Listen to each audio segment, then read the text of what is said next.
தமிழகத்தின் மனிதநேய பண்பாளர், இந்திய அரசியலிலும் தமிழக மக்களிலும் மனதிலும் தமிழ் திரையுலகிலும் நீங்கா இடம்பெற்றவர் அண்ணன் கேப்டன் விஜயகாந்த்.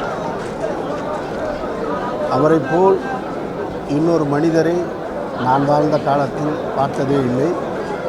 கண்ணுக்கு தெரிந்து அப்படி ஒருவர் இருப்பதாகவும் எனக்கு தெரியவில்லை. ஒரே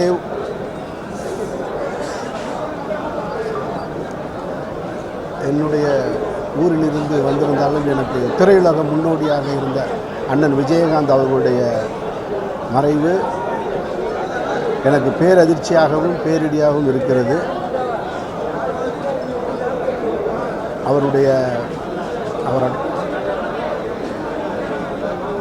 இறைவருடைய திருவடி நிலையில் அவருடைய ஆத்மா சாந்தியடைய பிரார்த்திக்கிறேன். நன்றி.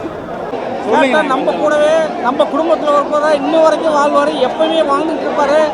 ஏன்னா கேப்டனில் 1990 அவரோட உதவி இயக்குனர் திருமூர்த்திங்கிற ஒரு படத்தில் நான் 100 நாள் அவர் கூட ஒர்க் பண்ண பாக்கியம் பெற்றவனா. கேப்டன் வந்து பயங்கரமாக அப்பயே பயங்கரமான மாசு, மிகப்பெரிய தைரியசாலி.